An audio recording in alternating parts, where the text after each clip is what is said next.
So this is the BMW X5, which competes with the likes of the Porsche Cayenne, Mercedes GLE, Audi Q7, Volvo XC90, Lexus RX, and basically a lot of other mid-size luxury SUVs.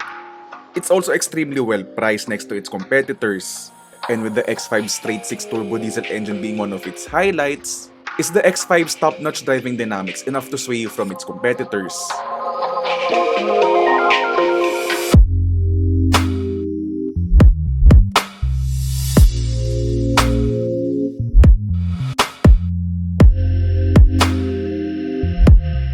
So what we have here today is the BMW X5 in M Sport version. So compared to the past X5 which was sold in X-Line version, you have a sportier face now with this M Sport model. So what you have here is a sportier front bumper, and compared to the previous model where it used to have black trims, now it's body colored. And then the SUV also looks a bit lower because it also gets the M Sport suspension, which is stiffer and also helps in terms of the vehicle's handling. Then, being the M Sport model, you also have M Sport wheels, which are 20 inches in this case, and they look really good, guys. You can also see the M Sport brakes, which are in red. So, it really makes the X5 look really sporty and dynamic. And then, of course, you have the M badge in here, side vents over there, which are, by the way, these are real, hindi to fake, these are real vents. So, overall, in terms of design, it's more of the traditional BMW. So, unlike the iX, this looks more traditional. So, hindi siya yung parang out of this world na buong spaceship, no? So, out the back, very traditional BMW, you have this character line here, and then meron ka rin dito ng kanang sort of interpretation of the Hofmeister King of BMW, yung dito sa kanang rear window, and then L-shaped LED taillights at the back of the X5, which are, well, not anymore L-shaped kasi meron siyang lighting elements sa ibabaw niya, pero you get the point. And then being the M Sport pa rin, you have body-colored bumpers at the back with a faux diffuser effect and two exhaust pipes because it's after all the xDrive 30D, which has an inline-six turbo diesel engine. Then, yeah, basically in terms of design, it's your traditional BMW, nothing too fancy, nothing too outrageous yet like what you would see in the iX or the BMW XM. So, for a lot of people, this is gonna be the best-looking SUV that BMW makes. But yeah, at least in terms of design, it's not gonna alienate any kind of buyer. So it's basically your typical sporty BMW in terms of aesthetics. But this is not gonna be your usual review, by the way, because after we explain to you the new X5, we're actually gonna be traveling to Pampanga in search for the best sisig in the Philippines. So tara, let's go! Oh, dito na kayo! Naman ang gusto pala dito. So, siyempre, ang tagal mo naman. Galang-gala na kami. Ganun ba?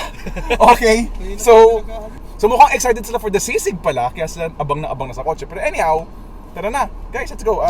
We're gonna be reviewing the X5 and at the same time, trying what is supposedly the best sisig sa Pilipinas or rather in Pampanga. Alright.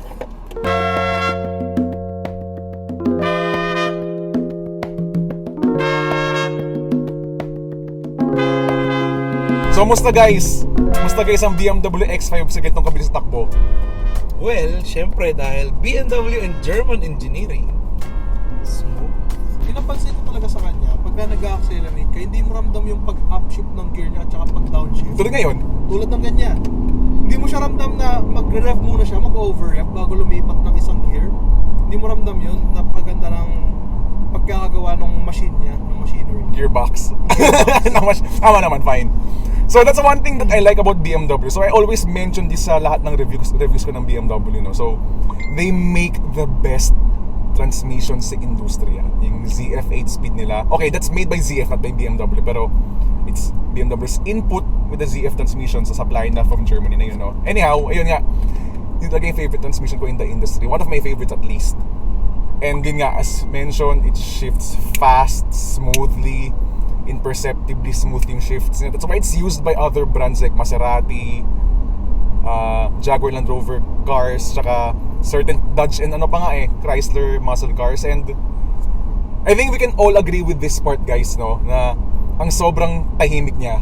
Oh, Sobrang tahimik niya. You can hear the engine pag binirit mo siya, and it's an engine that sounds really sporty for a diesel engine, no. Inline 6 na 3 liter twin, hindi naman twin turbo, twin power turbo ng BMW. So it sounds like a Supra basically na parang mababang RPM niya, no, ng mababa red line. Ito, yung motor sa tabi, di mo nga rinig eh, oh. Usually ang ingay niyan dapat, pero hindi mo rinig yung motor na nasa tabi natin. Kasi after all, German cars need to sustain the high speeds of the Autobahn. Eh ano ba naman Pilipinas, ano ba naman yung sinabi ng 100 kph ang Lex or NLEX sa no speed limit ng Autobahn, di ba, sa Germany? So if a car was engineered to sustain those speeds, edi syempre, pagdating sa Clippers, medyo overkill yung kanyang refinement level. So maning-mani lang sa mga German cars ang highway sa Pilipinas in terms of quietness. And in terms of efficiency, actually, that's what I want to highlight din pala. In terms of efficiency ng mga diesel engines ng BMW. Even though this is a 3 liter, straight 6, we're currently doing 9 km per liter. Pero based on my experience sa X7, kasi I've been driving in the city sa ngayon pa lang, hindi ko pa na-drive to ng puro highway, ngayon pala kami mag-highway. Pero based on my experience in the BMW X7, which is bigger and has the exact same engine as the X5, 12 km per liter ako sa kotse yun. So I'm gonna expect then later na these numbers will improve. So we're gonna be seeing you at our first destination, which is Mila's, Tokwa't, Baboy, and Sisig. Hi guys.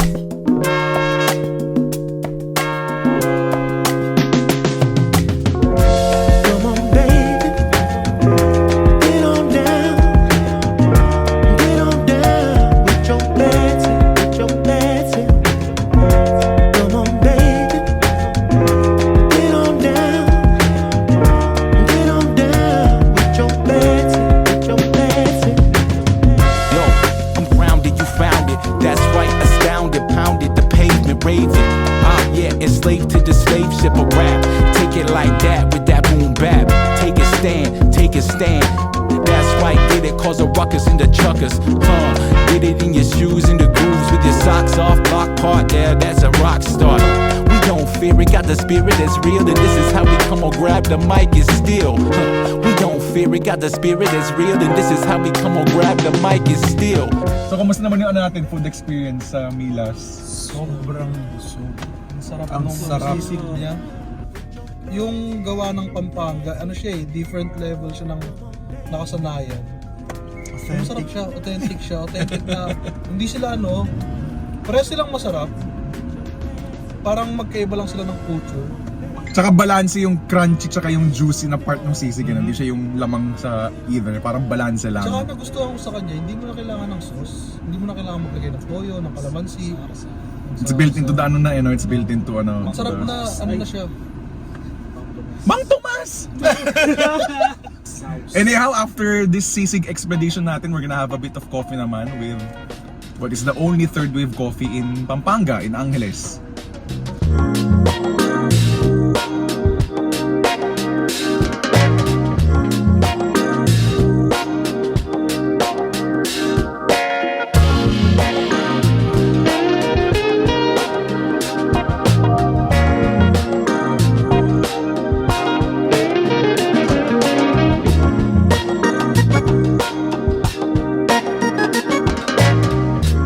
So, musta yung coffee natin kanina, mga kapatid? Masarap yung flat white and then yung coffee hideout. I think that's my favorite, yung flat white. Lasang-lasa yung beans ng flat white. So lately, we had the thing talaga with third wave coffee. Like, di namin favorite yung mga Starbucks. Nagbago na yung standard nung No? Panlasa Dahil na. dito sa coffee connoisseur natin sa likod Ito talaga may dahilan Si Tommy dyan Tagonon. So anyway, what do you think of the interior of the BMW X5? I think it's a good time to appreciate how luxurious the interior is. Maganda yung pagka-leather niya. Yeah, speaking of leather, even the top of the doors and the dashboard are made out of leather. Or leatherette at least. Itong ibabaw ng dash niya and sa doors. Combo ng aluminum and leatherette. Yes. Musta yung seats niyo dyan? This is a BMW, so I'm assuming it's gonna be supportive, comfortable. Sa akin, ang pinaka na-appreciate ko talaga yung pwedeng ma-extend yung hanggang sa thighs. So, kung Ako rin mahaba ang paa mo, this is for you guys. Ako rin Ako pa naman, lagi ko nasasabi rin sa mga reviews ko with BMWs na mahaba thighs ko, syempre being a tall person. So I like the extendable seat bases ng mga BMWs. And how about yung space sa likod? Maganda siya, yung legroom niya maganda. Dito sa taas niya. Kaso ang ano ko lang sa kanya, single lang siya, single reclinement. So hindi mo siya ma-adjust. So wala pala siyang basically it's just to unlatch it para mag-fold siya if you wanna extend the cargo area. Yun lang. Pero in terms of space, it's pretty good na yung assuming naman. Kasi X5 to eh. So this is the mid-size SUV na eh. 511. Kung 511 kayo or 6 So basically this competes with cars like the Porsche Cayenne, the Mercedes-Benz GLE, Audi Q7, Volvo XC90, and Lexus RX. So mid-size crossover luxury SUVs din sila. And yeah, more or less it is actually on the spacious end of the segment, no. So I think it's a good time to talk about the iDrive infotainment system, yung iDrive 7 niya. So I think we can all agree naman na iDrive is really the benchmark in the entire auto industry in terms of how user-friendly it is. Tsaka ang sharp ng displays niya, you know. That's why everyone else is like, you know, like... Tsaka ang responsive niya. Kaya love ko sa BMW pa rin. Oh, speak of response, like yung clicks mo sa rotary controller niya, ang responsive eh, with the... wala siyang lag whatsoever. So, ang maganda pa sa BMW is you have the rotary knob controller, hindi ka purely based on the touchscreen, which you can still operate it with the touchscreen. Pero kasi again, if you're gonna see my reviews, I prefer infotainment systems with the rotary knob controller. Like yung sa Mazda, basically, yung Mazda Connect. So, yun nga, it's less distracting to use. Comfortable ka, nakasandal ka, nagdadrive ka, you can see lahat ng Right. Talaga it's really in the drivers. Everything talaga with BMW is angled towards the driver. That's their philosophy of arranging the interior of their cars. Tapos everything's logically laid out as typical of BMW. But anyhow, I think this is a good time na to talk about the handling of the BMW X5. So in terms of handling, being a BMW, syempre you expect this car to feel sporty, and that's actually the case with the X5. So, ito grabe, umuulan. Pero ito, I'm gonna go through a bit of corners and I'm pushing the car. This is a BMW, so you expect rear-wheel driving dynamics. And yes, while this is all-wheel drive, yung kanyang all-wheel drive system is rear-biased. So, as a result of that, the X5 actually feels very sporty. So, when you adjust your throttle, parang you can feel a bit of rotation nga eh when you try to adjust your throttle sa input sa coaching ito. And ayun, the steering, yun nga lang in terms of steering niya, medyo it's on the numb side na of what BMW used to make. Pero still, it's very precise, very responsive. Inaalo ko siya ngayon ng sa mag-change in directions. And dahil naka M Sport suspension nga to, being the M Sport na X5, it's able to counteract body roll really well. So it stays very flat sa corners. And at the same time din, being a BMW din, so they've really sorted out yung kanilang chassis. So perfect 50-50 weight distribution. Talagang it's very neutral, very agile yung rest ng kanyang handling. Yun nga lang on the downside, dahil nga naka M Sport suspension to, anong comment nyo sa ride niya? stiff. Yeah, yun nga lang. It's on the stiff side. Hindi naman matagtag, pero you can feel sort of the bumps much more compared to the other BMWs na hindi naka M Sport suspension. On top of that pa, these are in 20-inch wheels, in low-profile tires. So dahil dyan din, yun nga, while they look good, while they look sporty, ang result nga lang niya is in terms of yung kanyang ride, medyo may pagka-firm siya. Not matagtag, pero okay naman yung ride niya more or less, di ba? Hindi naman siya yung parang, let's say, pick-up levels of tagtag. It's still pretty good, more or less. And that's actually basically pretty much it with the BMW X5. It's a very sporty, luxurious SUV. Well priced as well, kasi compared to the competition, this costs like around 1 million to half a million pesos less. And at the same time, it's still well equipped in terms of the usual features. Yun nga lang, our usual comment with BMW sa Pilipinas is wala siyang kahit anong driver assistance tech. Guys, no? Like, sa Honda at mga Toyota, sanay na tayo sa Toyota Safety Sense, Honda Sensing, but here sa BMW, wala tayong adaptive cruise control, wala tayong lane departure warning, lane keeping assist, blind spot warning, and all those stuff, eh, no? Sa akin lang talaga yung emergency stop. Kahit at least automatic emergency braking, eh, no? The iX has those advanced driver assistance features, but it's more of that kasi you cannot get an iX without that kasi out of the factory. So sana, yun nga lang, yeah, we really wish that BMW Philippines would spec its cars at least with automatic braking man lang. Pero still, it's a well sorted out vehicle, so it's still the benchmark, or one of the benchmarks in terms of handling, because you still have the Porsche Cayenne. And yun nga, if you really want a sporty and luxurious SUV, then you cannot go wrong with the BMW X5. And it's also a very good Sisig Explorer vehicle with you. Plus coffee. Plus coffee. Hindi mo mawala yan coffee. Gusto nga yung mga Nubs. Shoutout sa Nubs. Nubs, baka naman.